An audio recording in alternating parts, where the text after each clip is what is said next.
Autism Awareness Month special review.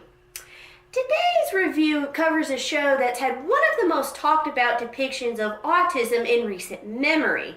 In fact, many people in the autistic community, and even outside it, have gone on to claim this is one of the better depictions of autism, if not the best.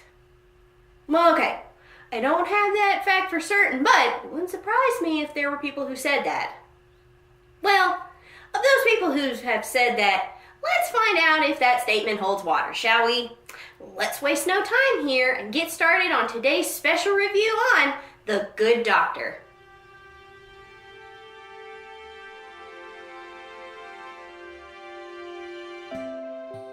This acclaimed ABC medical drama takes a look into the life of Sean Murphy, a residency student with high-functioning autism and Savant syndrome at San Jose St. Bonaventure Hospital. At first, much of the doctors and staff, save for the president, Dr. Aaron Glassman, are skeptical of Sean's capabilities given his autistic tendencies. Eventually, though, Sean proves himself worthy of being a future doctor. While I've yet to hear people speak to the authenticity of the show's portrayal of the disorder, as you'll see in a minute, the show is very much a hit or a miss in that regard.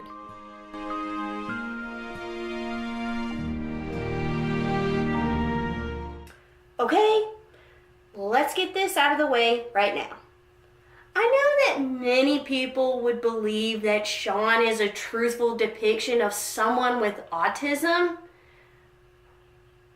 but I'm sorry, I don't think he comes close. Not even close. But rather than have me explain it, I'm going to play back a portion of my synopsis from earlier to help explain why. A residency student with high-functioning autism and Savant syndrome, and there it is! Yep, that's right, folks. They Rainman him. He's the super genius special needs archetype. He's Hollywood's interpretation of what autism looks like, down to every single stereotypical T. Now, I know you may think I'm being harsh here, but I feel like Sean is not the most accurately depicted autistic character for quite a few reasons. First off, I think Hollywood forgets time and time again that autism is a spectrum disorder, meaning that its severity ranges from mild to severe. In other words, it affects people in different ways. And while I do applaud Freddie Highmore, who not only plays Sean but is also the producer of the show, for making an effort in doing his homework on autism, I can't help but wonder if he stared at Autism Speak's old website pictures for an hour as part of his research. There's a saying amongst autism self-advocates that goes, if you've met one person with autism, you've met one person with autism. What this means is that not every person you meet who has autism is going to do or say things like another autistic person. With that being said, autism is a difficult, if not near impossible, disorder to portray, unless you had more than one character in the show to help play it off. While there are more offensive portrayals out there, this one is about as phoned in as you can get. Sean is not the everyday autistic person. He's Hollywood's idea of the autistic person. Secondly, there's no reason for Sean to be a Savant. Now, as a disclaimer here, I don't know the first thing about Savant syndrome. But going back to stereotyping autistic characters, it's a trait that often gets lumped together with people on the spectrum. It most likely comes from a side effect of autism involving obsessions, as well as having unique specialized skills that you don't typically see in neurotypical people. And while it's not to say that there aren't autistic people who are also savants, I feel like Sean would have been a much stronger character if he weren't a savant. A lot of the times, they seemingly show Sean's savant capacities at work when really it feels more like his autistic capacities at work. For example, the whole idea of showing how Sean visually thinks in various situations is very much an autism symptom at play. And for what it's worth, the show does a good job of showing how someone with autism might visually think. So at times, even him being a savant is pointless. Also, one very clear message this show promotes involves inclusivity, especially in major and high stress career fields like the medical field. I feel like by having Sean be a savant, it muddles the message. In fact, if you read it the wrong way, it almost says that someone with autism can't be a doctor or really participate in these kinds of fields unless they're a savant. And I'm sorry, that's a big problem. It goes against the very obvious positive message the show promotes. And I know you may think that I'm thinking a bit too hard about this, but I'm sorry, it really does sound kind of insulting. Going back to what I said earlier, not every person who has autism is affected by it the same way. People with autism deal with the same symptoms every day, but just in different ways to varying degrees. That being said, regardless of what end of the spectrum these people are, they have the potential to be successful career people. You can be the Temple Grandin and be a renowned college professor, or the renowned Carly Fleischman and be a charming and funny talk show personality. Because of this, it makes the obvious Hollywood depiction all the more disappointing. The show had the opportunity to give us an honest-to-God, realistic character with autism, and it missed it by instead giving us a stereotype that further promotes a picture of autism that is far from truthful. It's funny how Hollywood, in a way, is trying to promote a good message on inclusivity by being exclusive to a common stereotype. So, yeah. Sean is the usual depiction of autism that audiences have been getting for almost 30 years now. It's old, it's tired, it's been done, and to quote my favorite meme, it's time to stop. But even though I feel like Sean is not the most accurately depicted autistic person in TV and film, there is one thing that The Good Doctor does right that, I'll be honest, a lot of film and TV shows don't do with their autistic characters. They don't glorify Sean. Though Sean is about as stereotypical as you can get with an autistic character, he's not seen as this genius or messiah.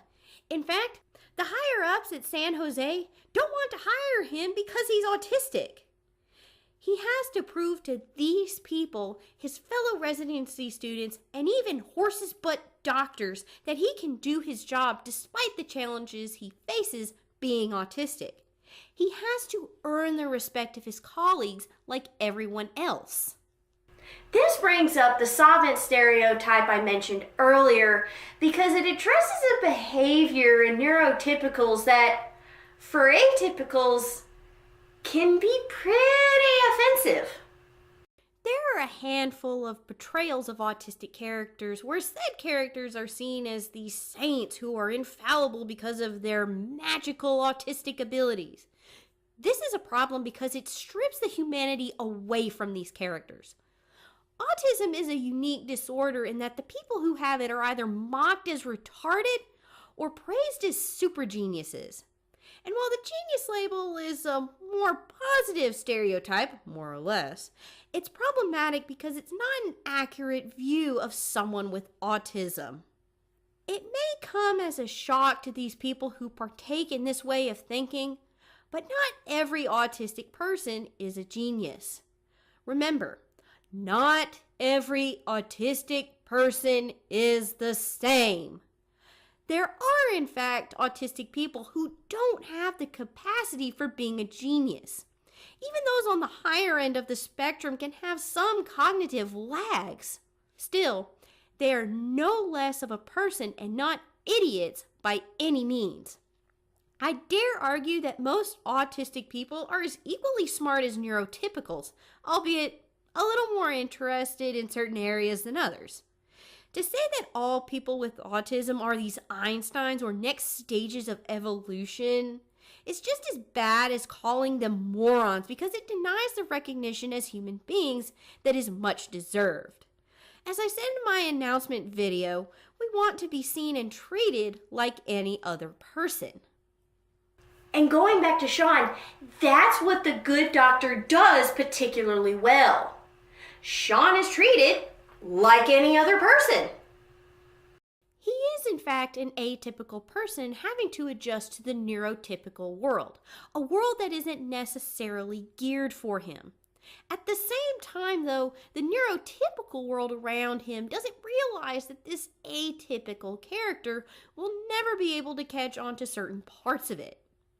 The show is very much aware that Sean will have to adapt in some ways to the environment that he's in, but it also knows that the environment that he's in will have to give some leeway and adjust to Sean's needs. In a way, you could almost see the show's stereotype depiction of autism as a deconstruction of what could happen if you put someone on the spectrum in a demanding role or career field, like that of a residency student or a doctor. Sean says and does things that are wrong or not what someone who knows better would do, and does get reprimanded for his actions from time to time. But what makes him sympathetic when he screws up is that we know he may never understand what he's done, which makes it all the more triumphant when he does things right or just does something awesome. On top of that, anyone who is or knows someone who's on the spectrum will 9 times out of 10 relate and or understand what Sean is going through. Despite what I've said about Sean and how phoned in an autistic character he is, there were a lot of things he would do in the show that I nodded my head and thought, yeah, I've done that. He may very well be Hollywood's run-of-the-mill autistic character, but he is in fact a great character because you relate to him and his struggles and cheer for him when he succeeds. You're supposed to root for a character because you want to see them succeed, not because they're already succeeding. I guess at times that's why many people feel Sean is a genuinely good portrayal of someone with autism. He's autistic, but very much a human being. And it's something that's nailed my message for autism awareness in wanting autistic people to be seen as just that, human beings. So overall, looking at The Good Doctor and how it views autism, it's complicated. Like I said in the beginning, it's a bit of a hit or a miss depending on how you view it. But for me, is The Good Doctor's depiction of autism, or is Sean the most accurately depicted autistic person? No. But the fact that the show gives us an idea of what it's like for somebody on this spectrum to adjust to a neurotypical lifestyle is endearing enough for audiences to grasp. And even better, it shows, to quote the show directly, that people with autism do in fact have a shot.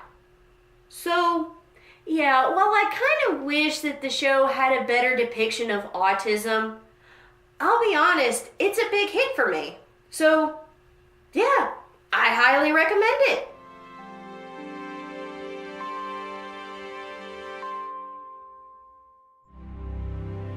And thanks for watching today's special review. And as always, thank you so much for watching. And be sure to stay tuned April 28th when I do my next special review on the Netflix show, Atypical. Till next time, bye.